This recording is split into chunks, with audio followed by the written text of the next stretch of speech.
today I'm going to start the last part of chapter 3 of history, nationalism in India. And I work out on the worksheet part as well as the revision session of your all the chapters of social sciences, class 10th as well as 9th and 8th.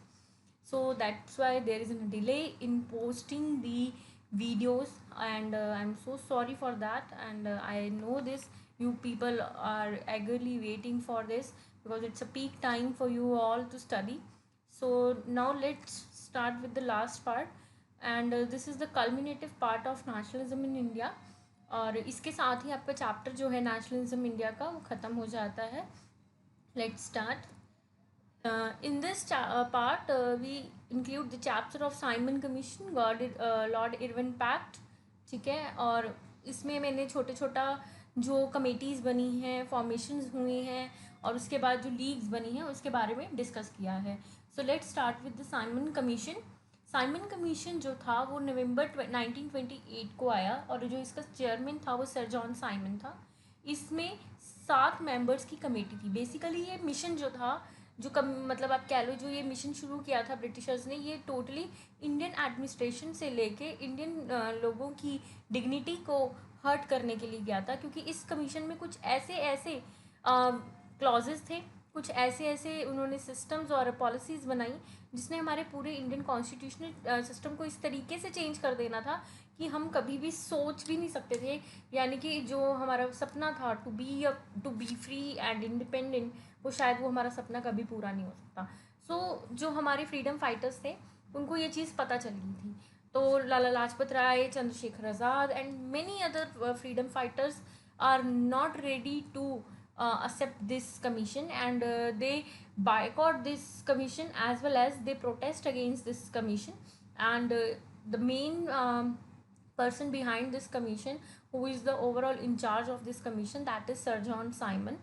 And he was very very clever as well as he was very very, you can say, cunning. उसने इस तरीके से हमारे constitutional policies को frame out करके change करने की कोशिश की और इंडियन इकोनॉमी का जो सेटअप है उसको इस तरीके से बदलने की कोशिश की जिससे कि इंडियंस जो हैं वो बिल्कुल ही स्लेव कंडीशन में आ सकते थे ब्रिटिशर्स के आगे. और दूसरी बात ये थी कि हमारा जो सेल्फ रिस्पेक्ट था वो भी हर्ट हो रहा था और ब्रिटिशर्स की जो पावर थी वो इंडिया के ऊपर, उनकी जो ऑलरेडी ट्रेड मोनोपली क्रिएट हो ही चुकी थी, बट साथ के साथ एडमिनिस्ट्रेशन पे भी उनकी मोनोपली बढ़ जाती अगर ये साइमन कमीशन आता. तो when Lala Lajpat Rai came to knew about this thing and the other freedom fighters, they went to that place and they start protesting against the Simon Commission with the black flags, and that black flag symbolize the boycott of that commission and show their aggression also. And on that black flag they wrote Simon go back, Simon go back, and they protest and make a rally, or you can say some you can say uh, arguments with the Britishers.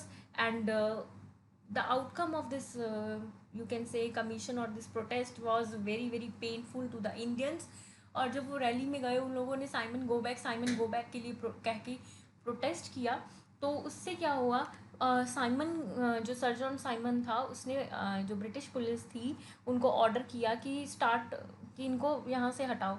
तो वहाँ की जो police थी, British police थी, उन्होंने उसके ऊपर लाठी चार्ज करना शुरू कर दिया इंडियंस के ऊपर. और उस लाठी चार्ज में लाला लाजपत राय के सर के ऊपर बार बार डंडे से मारा गया जिसकी वजह से उनको हेड इंजरी हुई.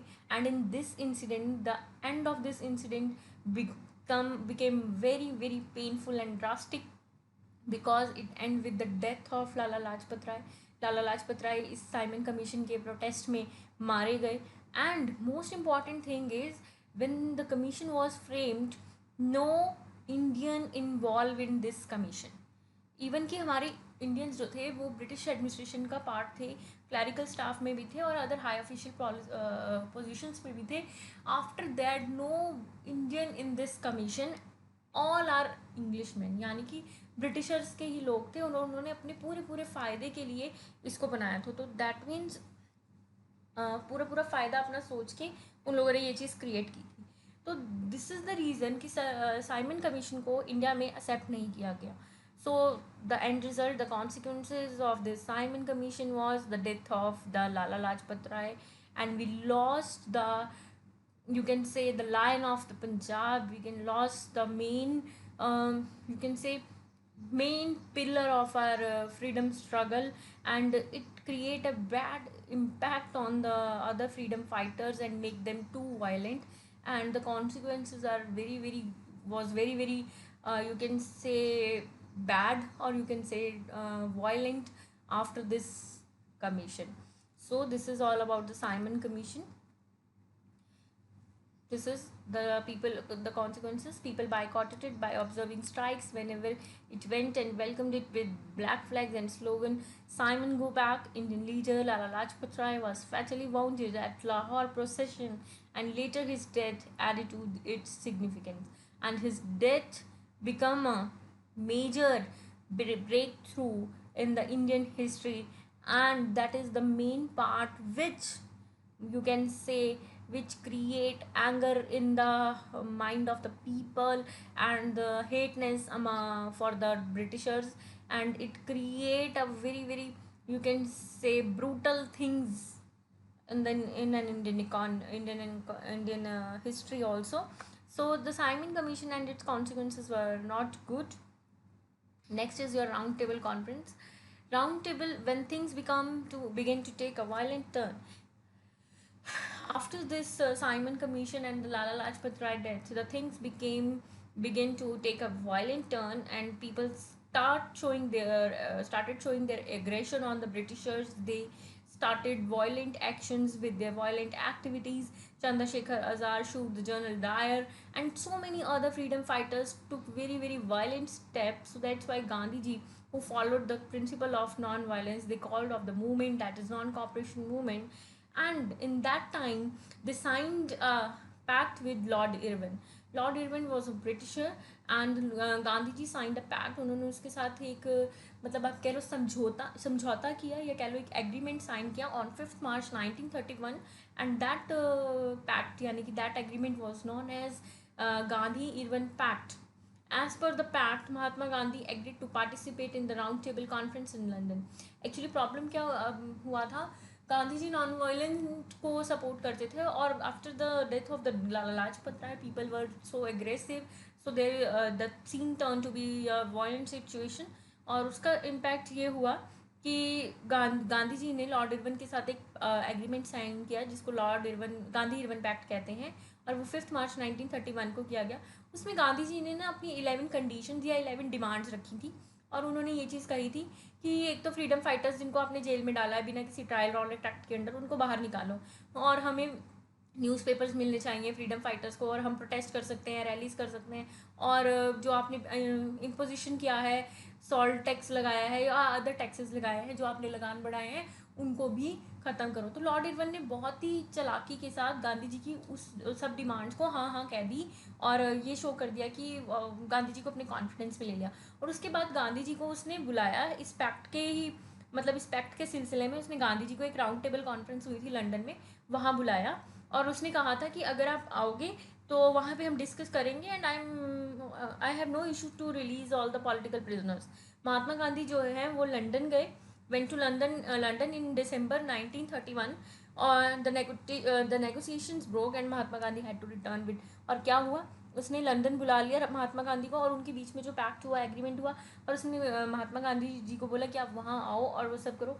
एंड फिर उसने इंसल्ट किया महात्मा गांधी का, उसने उनको लंदन बुलाया, और लंदन जब वो गए राउंड टेबल कॉन्फ्रेंस अटेंड करने दिसंबर 1931 को, मार्च 1931 को पैक्ट साइन हुआ, एग्रीमेंट बना, और दिसंबर 1931 को उसके रिगार्डिंग मीटिंग हुई, और उस मीटिंग में वो बिल्कुल ही मना कर गया कि मुझे आपकी कोई भी शर्त मंजूर नहीं है, और वो किसी भी बात को मानने के लिए राज़ी नहीं था, और जो उसने पैक्ट साइन किया था उससे भी मुकर गया.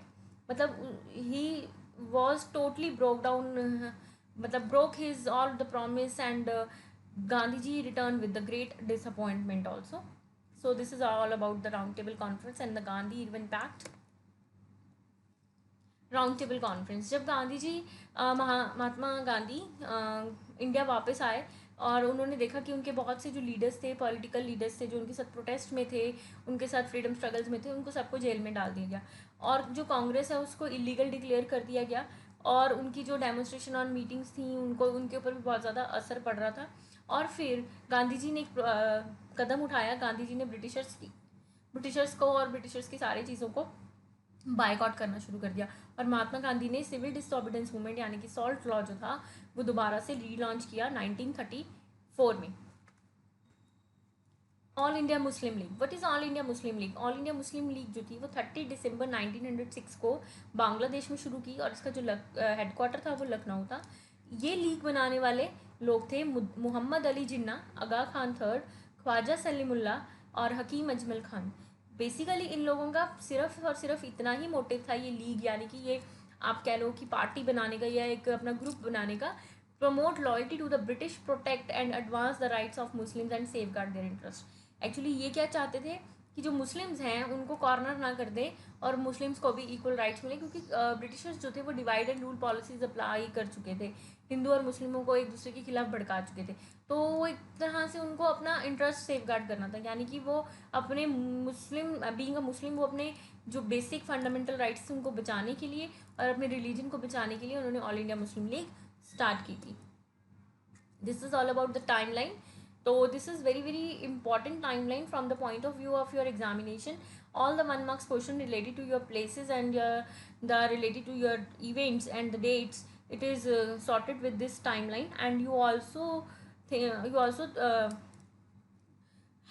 also sorted many things with the help of this timeline, like the map work also, and the other short questions, and the other events and the major events. And it's very fruitful to you at the time of revision to recall all the things. And it give you a glance of all the chapters, but and it is a chronological order of the chapter कि पहले क्या हुआ, फिर क्या हुआ, and फिर क्या हुआ. It helps you to remind the incidents according to their dates and according to their years. So it will clear your doubts as well as avoid confusion, errors and omissions at the time of examination while you are attempting any question regarding these dates, places and the events. So I hope it will be fruitful for you and you get all the things whatever we were discussed in this chapter.